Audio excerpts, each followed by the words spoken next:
வணக்க மக்களே, இன்னைக்கு நாம என்ன பார்க்க போறோம்னா, பொன்முடி வழக்கில் திடீர் திருப்பம், சிறை தண்டனை ரத்து, நீதிமன்றம் அதிரடி உத்தரவு. அதாவது சொத்து குவிப்பு வழக்கில் 3 ஆண்டுகள் சிறை தண்டனை விதிக்கப்பட்டதை எதிர்த்து தமிழ்நாடு முன்னாள் அமைச்சர் பொன்முடி உச்சநீதிமன்றத்தில் தாக்கல் செய்த மேல்முறையீட்டு மனுவானது வெள்ளிக்கிழமை, அதாவது ஜனவரி 12ஆம் தேதி விசாரணைக்கும் வருகிறது. தமிழ்நாட்டில் 2006, 2011ஆம் ஆண்டுகளில் உயர்கல்வித்துறை அமைச்சராக பொன்முடி பதவி வகித்தார். அப்போது வருமானத்துக்கு அதிகமாக 1,75,00,000 சொத்துக்கள் சேர்த்ததாக பொன்முடி அவருடைய மனைவி விசாலாட்சி மீது 2011இல் லஞ்ச ஒழிப்புத்துறை வழக்கு பதிவு செய்தது. இந்த வழக்கை விசாரித்த விழுப்புரம் சிறப்பு நீதிமன்றம் பொன்முடி மற்றும் அவருடைய மனைவி விசாலாட்சியை விடுதலை செய்து கடந்த 2016ஆம் ஆண்டு தீர்ப்பளித்தது.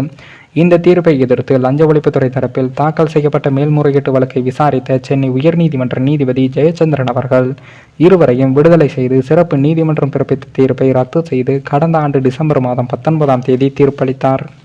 இதனைத் தொடர்ந்து பொன்முடி மனைவி விசாலாட்சி 3 ஆண்டு சிறை தண்டனை விதித்தும் நீதிபதி ஜெயச்சந்திரன் கடந்த டிசம்பர் 21ஆம் தேதி தண்டனை விவரங்களை அறிவித்தார். மக்கள் பிரதிநிதித்துவ சட்டத்தின்படி 2 ஆண்டுகளுக்கு மேல் தண்டனை பெற்றால் தகுதி நீக்கம் செய்யப்படுவார். இதன் அடிப்படையில் பொன்முடி எம்எல்ஏ மற்றும் அமைச்சர் பதவியை இழந்தார். அவருக்கு பதில் தமிழ்நாடு உயர்கல்வித்துறை அமைச்சர் இலாகா கூடுதல் பொறுப்பு அமைச்சராக ராஜா கண்ணப்பனிடம் ஒப்படைக்கப்பட்டது. மேலும் பொன்முடி மனைவி விசாலாட்சிக்கான 3 ஆண்டு சிறை தண்டனையை 30 நாட்களுக்கு நீதிபதி ஜெயச்சந்திரன் அவர்கள் நிறுத்தி வைத்து உத்தரவிட்டிருந்தார். மேல்முறையீடு செய்ய ஏதுவாக இந்த கால அவகாசம் வழங்கப்பட்டிருந்தது. இந்த நிலையில்தான் உச்சநீதிமன்றத்தில் பொன்முடி தரப்பில் 3 ஆண்டுகள் சிறை தண்டனைக்கு எதிராக மேல்முறையீட்டு மனு தாக்கல் செய்யப்பட்டது. இந்த மேல்முறையீட்டு மனு மீது வரும் வெள்ளிக்கிழமையானது உச்சநீதிமன்றம் விசாரணை நடத்த உள்ளது.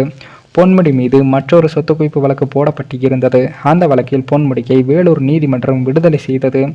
இந்த வழக்கை சென்னை உயர்நீதிமன்றத்தின் எம்பி, எம்எல்ஏக்கள் மீதான வழக்குகளை விசாரிக்கும் நீதிபதி ஆனந்த் வெங்கடேஷ் தாமாக முன்வந்து விசாரணைக்கு எடுத்துள்ளதும் குறிப்பிடத்தக்கது. அதேபோல வருகின்ற 12ஆம் தேதி இந்த வழக்கானது விசாரணைக்கு வரவுள்ள நிலையில் அன்றைய தினம் பொன்முடி மற்றும் அவரது மனைவிக்கு விதிக்கப்பட்ட சிறை தண்டனையை ரத்து செய்யப்பட வாய்ப்பு உள்ளதாகவும் நீதிபதிகள் தரப்பிலிருந்தும் கூறப்படுகிறது. மேலும் இந்த வீடியோ ஏதோ ஒரு விதத்தில் உங்களுக்கு பிடித்திருக்கும் என்று நினைக்கிறேன். நம்ம சேனலுக்கு புதிதாக வீடியோ பார்க்கிறீர்கள் என்றால் மறக்காமல் சப்ஸ்கிரைபர் பண்ணிவிட்டு பாருங்கள். இன்னொரு வீடியோவில் சந்திக்கும் வரை நான் உங்கள் தமிழ்.